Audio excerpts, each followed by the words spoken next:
उत्तराखंड में चुनाव की आहट सुनाई देने लगी है।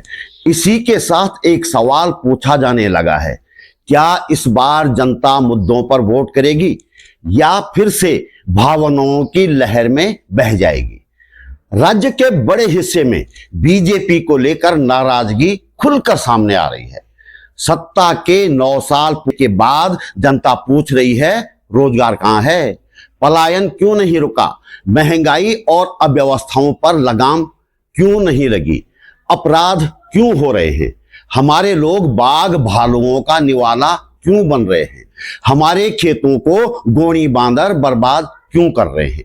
इन सवालों को लेकर खुद बीजेपी के भीतर भी मुख्यमंत्री पुष्कर सिंह धामी को लेकर असंतोष अब फुसफुसाहट के रूप में नहीं बल्कि साफ सुनाई दे रहा है।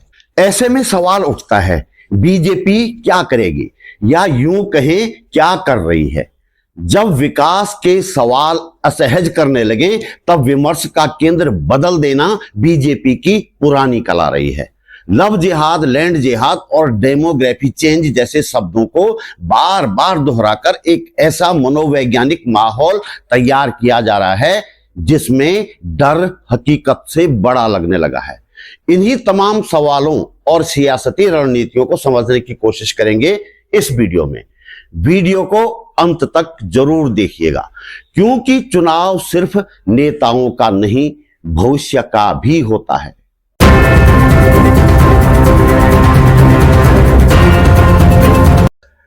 नमस्कार, बात बोलेगी में आपका स्वागत। मेरा नाम है त्रिलोचन भट्ट और मैं करता हूं जन सरोकारों की बात। यह मंच किसी कारपोरेट का नहीं है, न ही किसी सत्ता का सहारा है। यह सिर्फ एक कोशिश है आप तक सच पहुंचाने की, बेशक वह सच का एक छोटा सा अंश ही क्यों ना हो। घोर आर्थिक संकट के बावजूद और बिना किसी संसाधन के हम इस चैनल को चला रहे हैं क्योंकि हम जानते हैं आज के दौर में सच सबसे बड़े संकट में है। लेकिन यह आवाज तभी जिंदा रहेगी जब आप साथ में खड़े होंगे।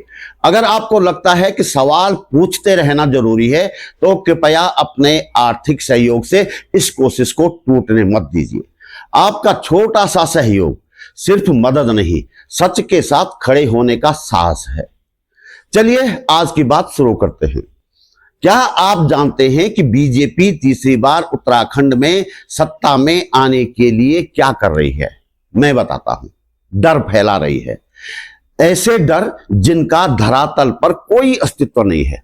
लव जिहाद का डर, लैंड जिहाद का डर, डेमोग्राफी चेंज का डर। पहाड़ के ज्यादातर लोग आपको ये सब बातें कहते हुए सुनाई दे जाएंगे, लेकिन आप उनसे उलटकर सवाल पूछें तो उनके पास कोई जवाब नहीं होगा। लाख कोशिश के बाद भी वे आपकी ये बात मानने के लिए तैयार नहीं होंगे कि ये जो डर दिखाया जा रहा है बेफालतू का है। एक घटना बताता हूं। एक शादी थी, जैसे कि आजकल होता है। देहरादून में शादी होती है तो गांवों में रह रहे रिश्तेदार भी आते हैं। ऐसी ही एक शादी में तमाम तरह के पेय पदार्थों के बीच चर्चा का एक ही विषय था कि वे लोग तो हमें जीने नहीं देंगे। फिर वही लव जिहाद, लैंड जिहाद और डेमोग्राफी चेंज का रोना। मैंने सवाल पूछा कि ये सब कहां हो रहा है तो सबके पास अपनी अपनी कहानियां थी, निरा झूठी। एक सज्जन बोले कि मेरे यहां हुआ है और आज बाजार बंद है। मैंने उस बाजार में रह रहे अपने एक जानकार से फोन करके पूछा तो उन्होंने कहा कि आज तो यहां ऐसा कुछ हुआ नहीं। खास बात यह है कि वहां बैठे किसी भी व्यक्ति के पास ऐसा कोई किस्सा नहीं था कि किसी मुसलमान ने उन्हें कोई नुकसान पहुंचाया हो व्यक्तिगत रूप से।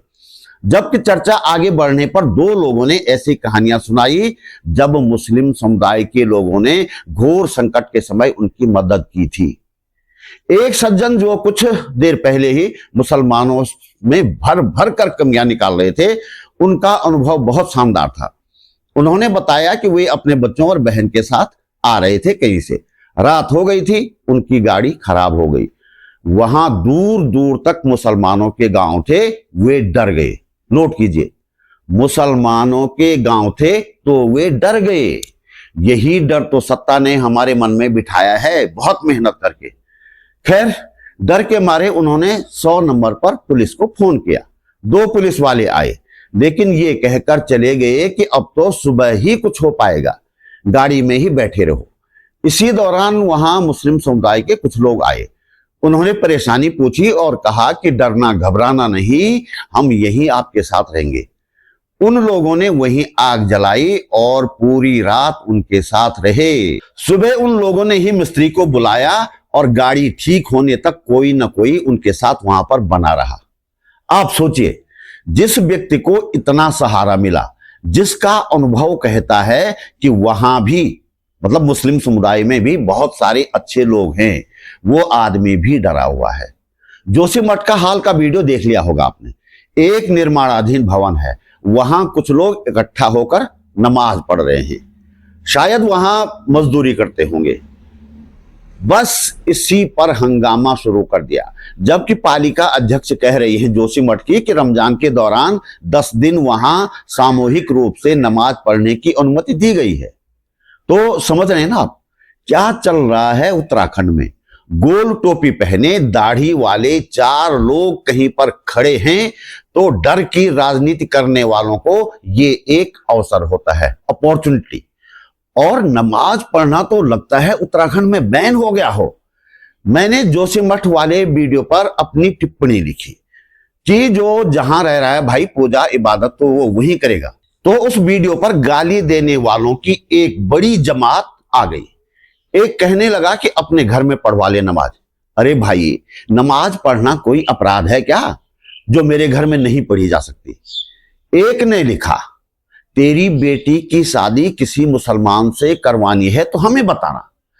तो भाई, यदि मेरी बेटी किसी मुसलमान से शादी करनी होगी मेरी बेटी को, तो मेरे बहुत सारे मुसलमान दोस्त हैं भाई, तुमसे क्यों कहूंगा मैं। लेकिन दरअसल उस भाई को लगा कि उसने मुझे एक मोटी गाली दे दी है। ये दरअसल पतन की पराकाष्ठा है। इस तरह की नफरत से बीजेपी फिर से सत्ता में तो बेशक आ जाएगी, लेकिन हमारी पीढ़ियों का भविष्य क्या होगा, ये सोचने वाली बात है।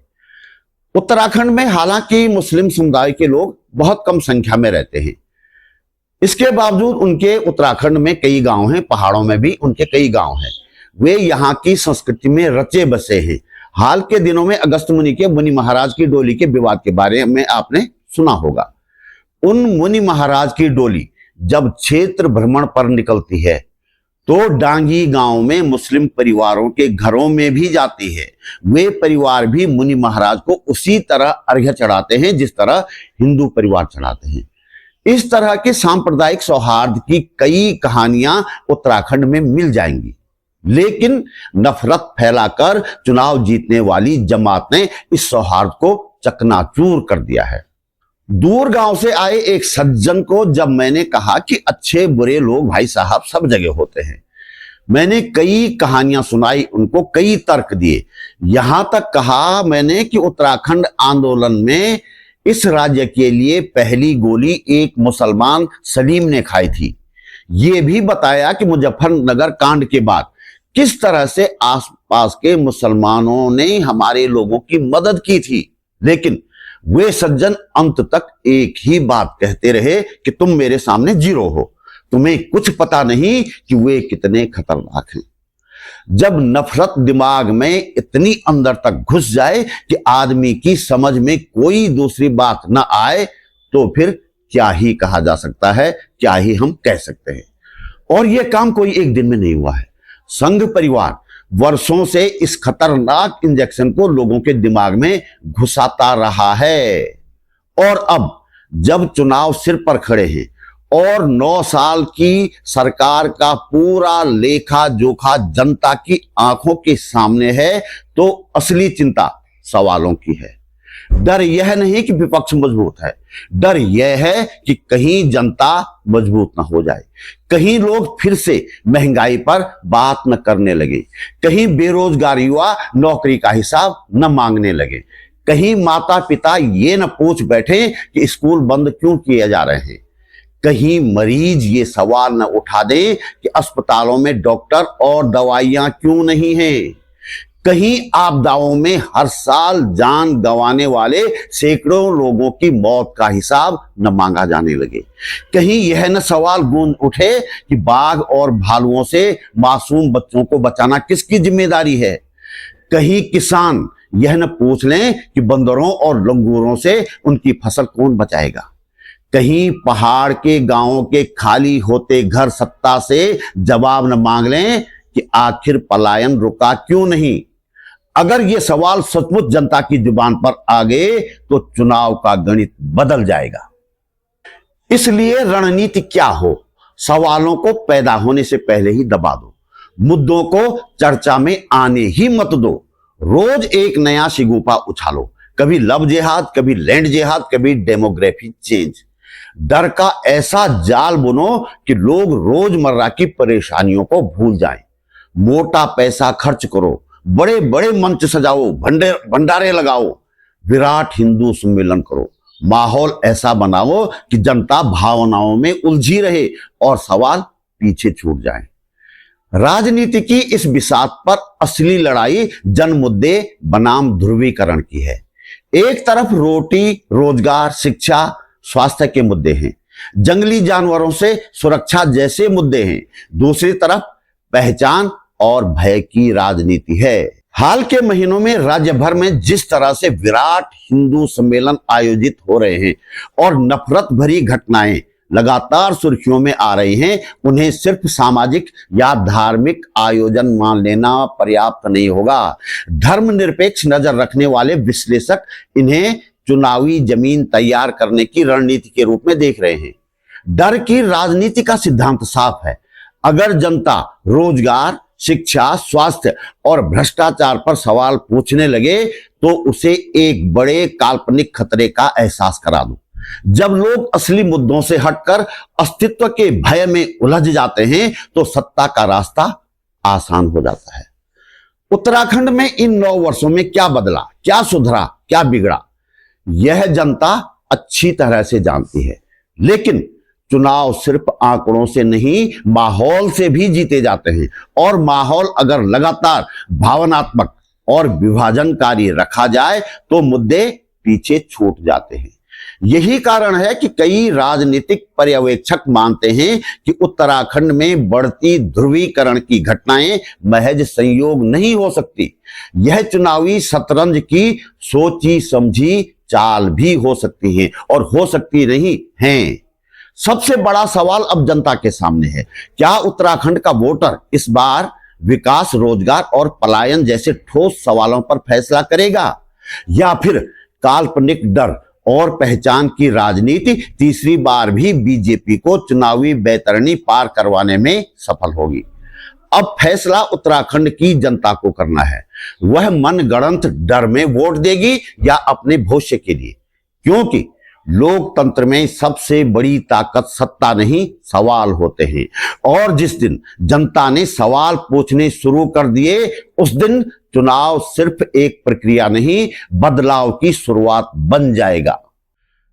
तो दोस्तों, आज के इस वीडियो में बस इतना ही। अगर आपको लगता है कि यह आवाज जरूरी है, अगर आपको लगता है कि जन सरोकारों की बात दबनी नहीं चाहिए, तो आपका साथ हमारे लिए बहुत मायने रखता है। आप वीडियो को लाइक करके, कमेंट करके और शेयर करके इस कोशिश को मजबूत बना सकते हैं। और अगर संभव हो तो एक छोटी सी आर्थिक मदद देकर इस मंच को टिकाए रखने में आप भागीदार बन सकते हैं। हम किसी राजनीतिक दल, किसी धन्ना सेठ या किसी सरकार के आगे हाथ नहीं फैलाते। इसीलिए हम बेबाकी से, बिना डरे, सिर्फ जनता की बात कर पाते हैं। आपका सहयोग हमें हौसला देता है, सच बोलने का, सवाल पूछने का और संवैधानिक मूल्यों की रक्षा के लिए खड़े रहने का। अगर आप पहली बार इस चैनल पर आए हैं तो कृपया चैनल को सब्सक्राइब करना न भूलिएगा। आर्थिक सहयोग के लिए मैं नैन राम जी का और मीर मुश्ताक अहमद जी का आभार व्यक्त करता हूं। साथियों, आपका भरोसा ही हमारी ताकत है। फिर से आप दोनों का आभार। जल्द मिलते हैं एक और मुद्दे के साथ, एक और वीडियो में। नमस्कार।